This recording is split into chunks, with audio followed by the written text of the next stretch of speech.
it's great to have you here. Thanks so much for coming on. Thanks for finally having me on. I can't believe that you've never been. I feel like we've. I know. I feel like we have maybe late night or something. We've hung out or something. I feel like. Yeah. I know you, but maybe it's just because I'm a fan. But me too. I know that's strange how that happened. You have an amazing history though with the Tonight Show. Why, yes, I do. I love this story.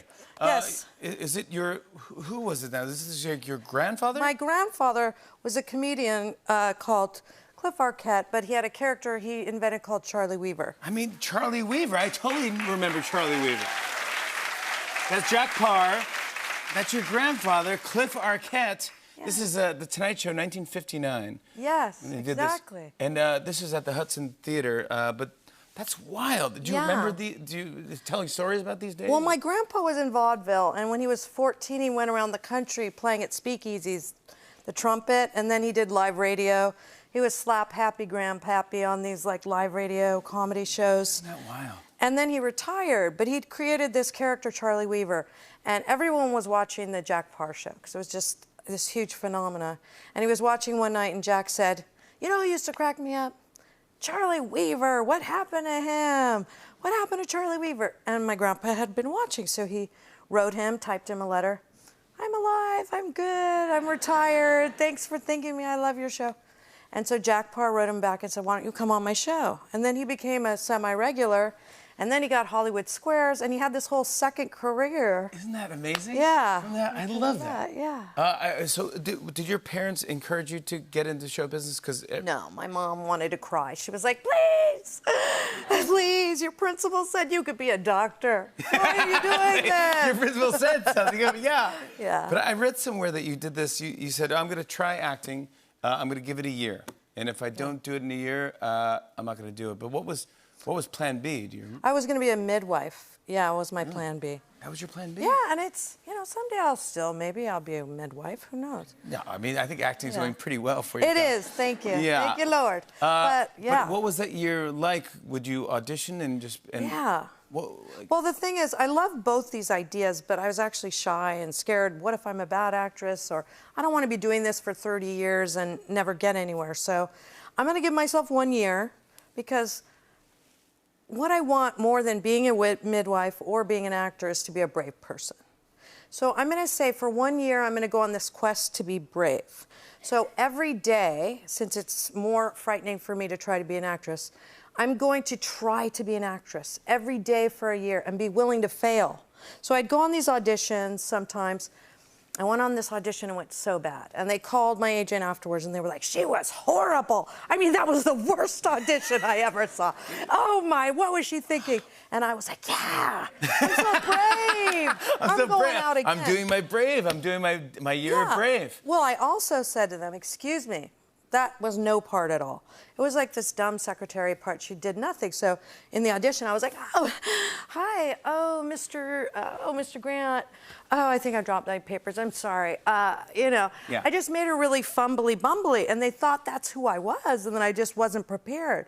But I was like, hell no. Call them back and tell them that was a choice. Yeah. I made that part interesting. Exactly. And obviously I did a good job because they were pissed. They were upset. Mission accomplished finale. Exactly. Yeah. Severance season finale airs Friday on Apple TV+. Ah, we just got picked up for a second season. You did? Oh, come on now. Right. That's fantastic. I love that. Waffle party yes. at my house. It's a great concept. I remember we had Ben here to talk about it, Ben Stiller, who directed most of the episodes. But it's trippy, and it's really good. It's kind of like...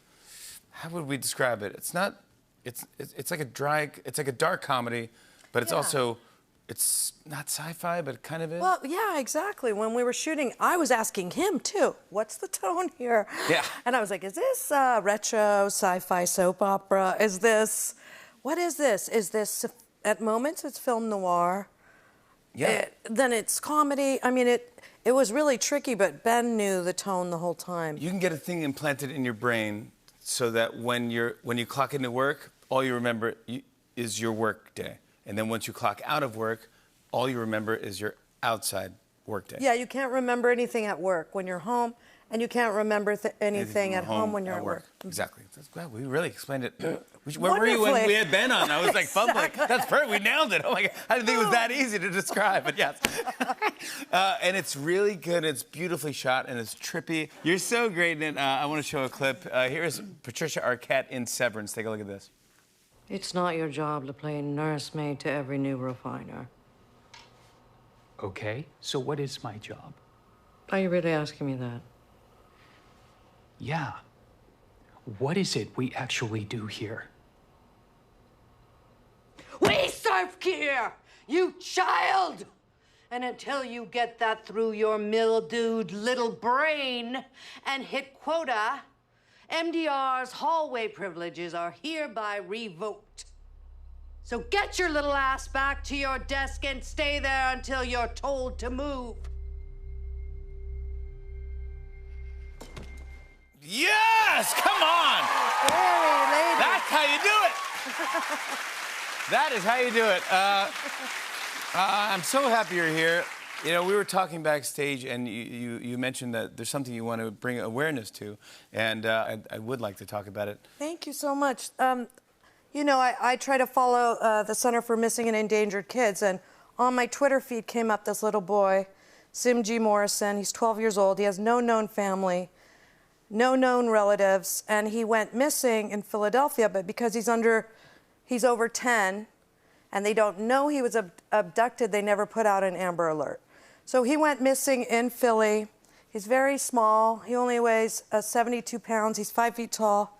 Please look at the Center for Missing and Endangered Kids and look at his picture, Simji Morrison. And if you happen to see him, New York, Philly, New Jersey, call 1-800-THE LOST. 1-800-THE LOST. Do we know where he was seen last? He was seen in Philly. He went missing from this sort of foster care facility called Forget Me Not.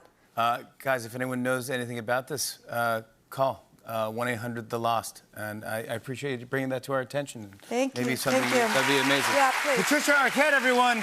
The season finale of Severance airs this Friday on Apple TV+. Hey, hey.